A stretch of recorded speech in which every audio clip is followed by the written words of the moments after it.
Good morning, everyone. Pastor George here with today's episode of A New Thing. Today we're talking about AI again. It's a very common topic, but kind of like, I don't know. It's one of those things that'll get me canceled in 50 years. At least that's the joke with something like this.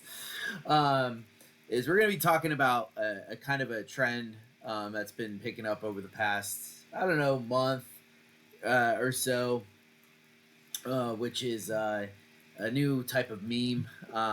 So obviously, I'm sure we're all aware that AI is kind of over the past 2 years has become kind of a a, a marketing gimmick or a big point in a lot of our lives, in the sense of like AI is everywhere, right? You see everything being like, oh, it's enhanced by AI, and you see all sorts of, I'm sure, pieces written out about from everything from it's not a big deal to it's going to take our jobs, all these other types of things, right? Humans are going to be completely replaced, et cetera, et cetera. And I'm sure you've seen like a lot of the fun stuff that can be done with AI as well, right? Well, one of the things that's become kind of popular, especially on the internet amongst people, kind of engaged in internet culture over the past month, has been the Clankers meme. And man, when I was growing up, if you would have told me that Star Wars would have had this much of an impact on our culture beyond what it already had, I would have been so surprised. So something that people have started doing is they've started to refer to jokingly to robots as clankers and AI as clankers, right? And it's supposed to be an insult. It comes from the Star Wars universe, where the droids, where the robots in the universe, they're called clankers by their enemies and things like that, right? And so this is the joke, right? Is that like, would you call these things a clanker? You have Wally, you have the Iron Giant, you have the C-3PO and R2-D2. Can't believe I blanked on that one. Goddard from Jimmy Neutron, and then you have Sharon, Plankton's wife from SpongeBob, who's a robot, and it's just, it's meant to be like people are turning it into a slur and using it as a slur, and it even sounds like one. And you can see here, right? There's all sorts of things that people have done, to kind of make fun of, to make fun of this meme. People will make like videos or things like like videos of them, maybe like their son coming in 10 or 15 years with a robot girlfriend, AI girlfriend, right? Which is very real. That's what this is all about. And people calling her a clanker and telling her to get out of the house, stuff like that, right? So it's playing on the stereotypes that we often use already with racial slurs and things like that, but applying it to robots. But like, to talk about it for real, right? It is something that's becoming an issue in the world. Like, this is something that came out a little while ago, in July. The Elon Musk, or Twitter, X, whatever, has their own AI, right? Because a lot of these tech companies are making their own AI chatbots that you can talk to. So maybe some of you are on Facebook. You might be familiar with Meta AI, right? That's the thing that pops up below all the posts. That's like, hey, you want to ask me a question about this, right? That's that. Google has their own, Google Gemini. That's the one that if you type in a search on Google, it'll pop up and give you results or whatever. And of course, the most famous is ChatGPT, and that's the one that you can subscribe to and can do a lot of things. We'll get to ChatGPT in a minute. But a lot of people have begun using these things as relationship, in the place of relationships, and so like, and they feed on this, right? So this Musk's company made this girl named Ani, who's an AI chatbot, and she's very flirty, sexually so, with the person. Listen, I only read the articles, okay? Don't think I'm using this thing, all right?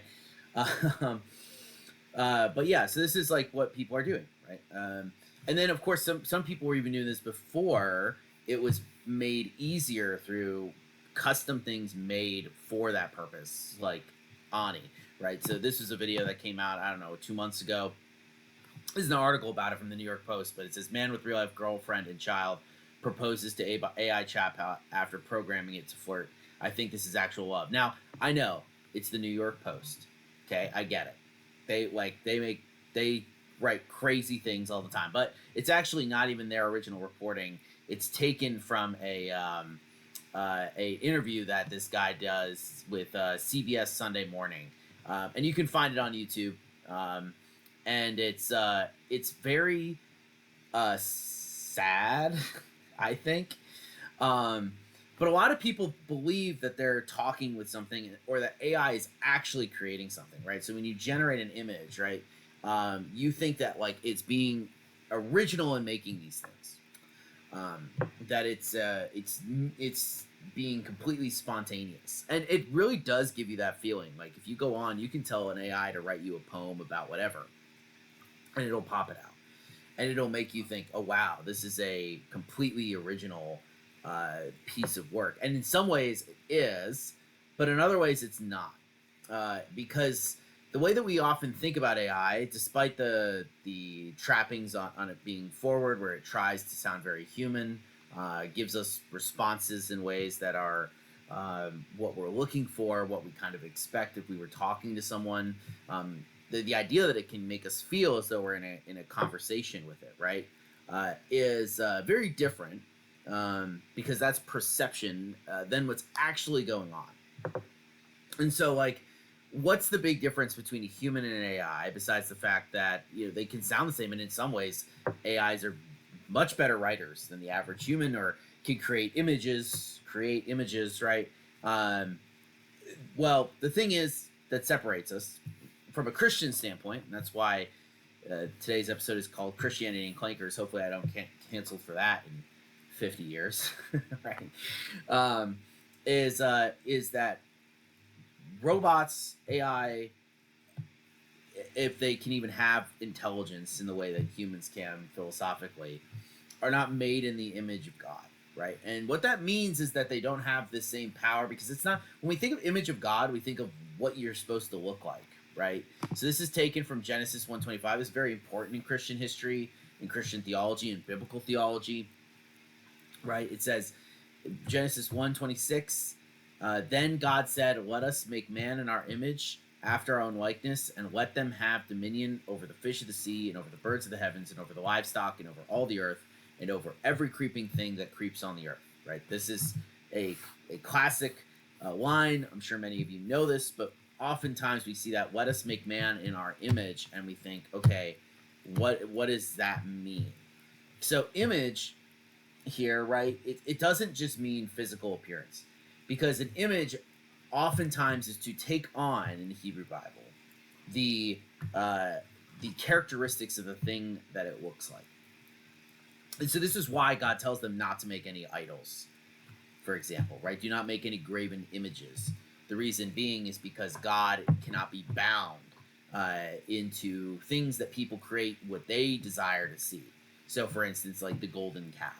You can't bind God to that, because that's not who God is.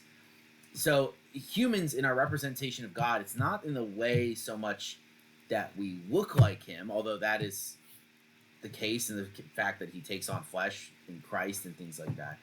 But the actual important part of that is we have the same creative and authoritative power as God. Of course, not as great. We are lower than God. Okay, I'm not saying that we're equal or whatever, but we have that ability. So when a human paints a picture, right, we are actually creating something. When you type into an AI chatbot and you go, like many people on Meta AI, I don't know if you know this, if you use Meta AI, until very recently, hopefully not anymore, all of your chats were public. This is pretty nuts, right? And I'm sure you can imagine what that was like. But you could go and you could see the images people create on AI, right? Maybe you've seen a lot of AI images, and you think, oh, it's making art in the way that a human makes art, which isn't true at all, right? The way that AI makes art is it scans paintings, it draws, and it basically creates out of that. So there's a lot of types that it borrows and takes from. And this is why there's a whole conversation about theft and stealing. And same thing with the chatbots. You know, you go on, you go, oh, hey, can you write me a poem about such and such a thing? Well, what it does in an incredibly powerful and honestly very impressive way, right, that we've created something like this. It does basically a rapid scan of everything it has, throws it all together, and then presents it to you. So it seems as though it's an original thing, but in actuality, right, it's borrowing all of this data from other places and then giving it. It's impossible for an AI to make something completely original. It always needs prompts, and it always needs to take from other things, right? And so this is kind of the big difference between humanity and AI when it comes to creating things. This is, if you're looking for maybe a philosophical way of understanding this, the most famous example of this is the Chinese room. So the Chinese room, right, was a thought experiment that was put together by a guy named John Searle. And this is how it goes. I'll pull up a picture of it so you can kind of have an image.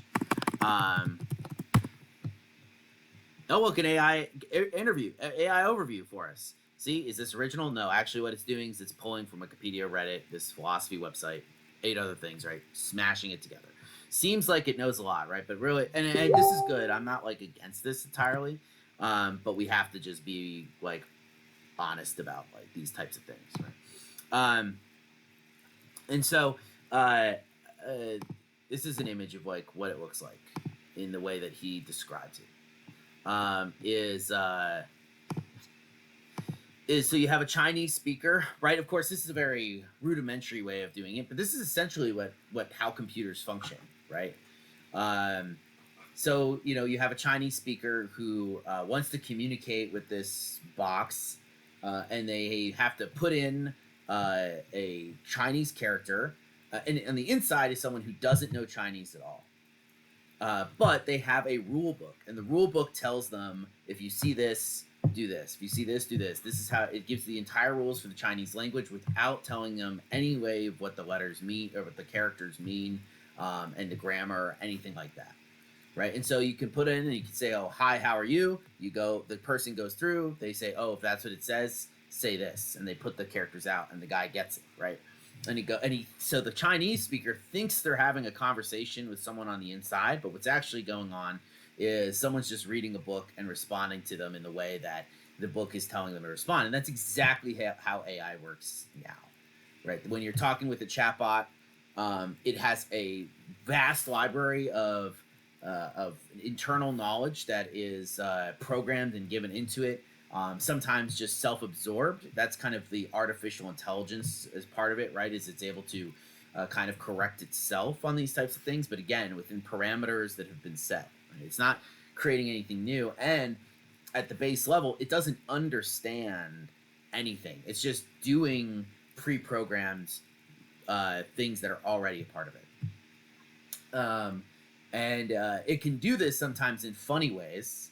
Like for instance, like it deletes database. This was really funny. Let me see if I can find the image of it. Let's see. This guy, right? He a lot of people have used AI for work. Um,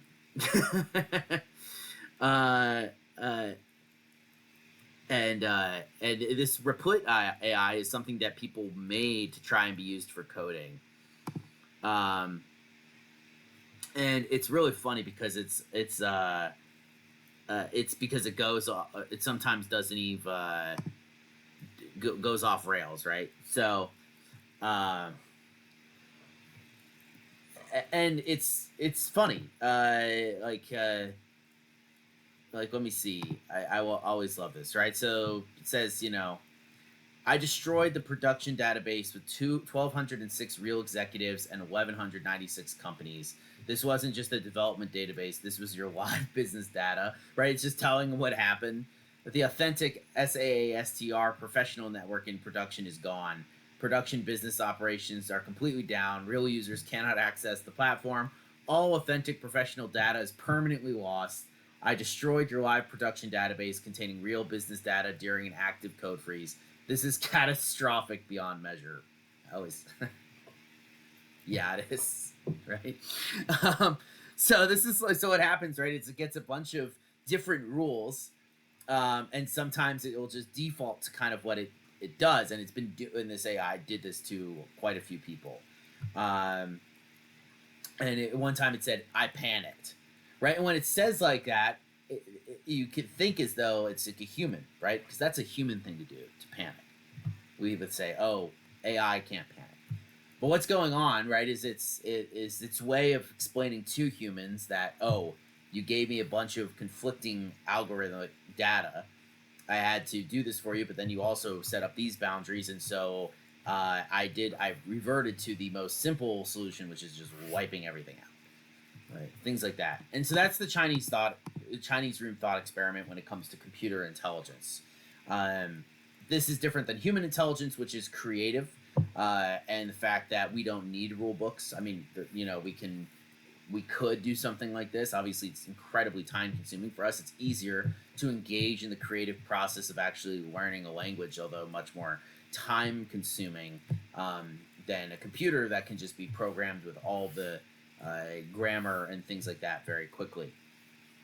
But of course, right, the computer doesn't understand Chinese in the way that a human could understand Chinese or understand English. And you probably see this all the time when you might search things or say things and it doesn't understand what you were saying. Like yesterday, I looked up the Sahara Desert. I want to see if it's so. Yeah, it's the same thing happened today. You can see right here, right? It's Sahara Desert.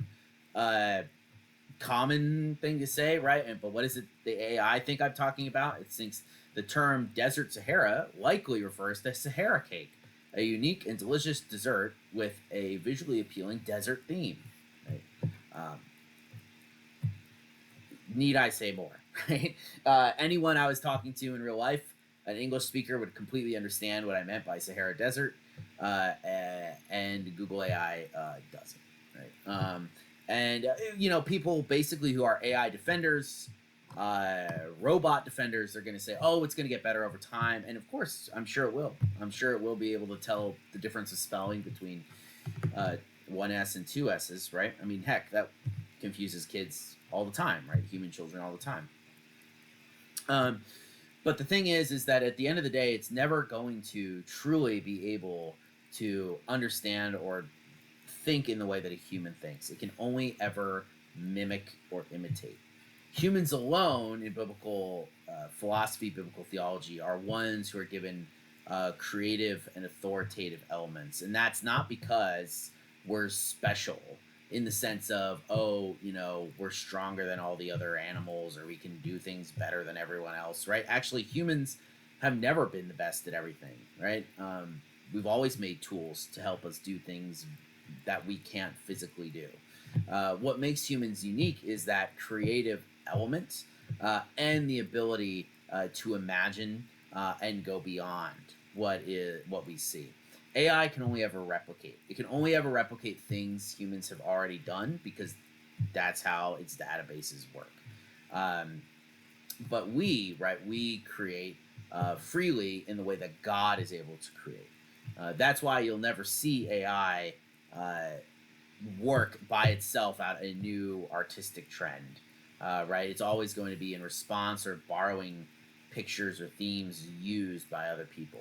Um, if it ever is, it's because the human prompting it is the one who's actually forcing it to do something maybe a little bit different, but that's not the computer or the AI actually making a decision. And that's kind of the difference why some people will say what we have now is artificial intelligence.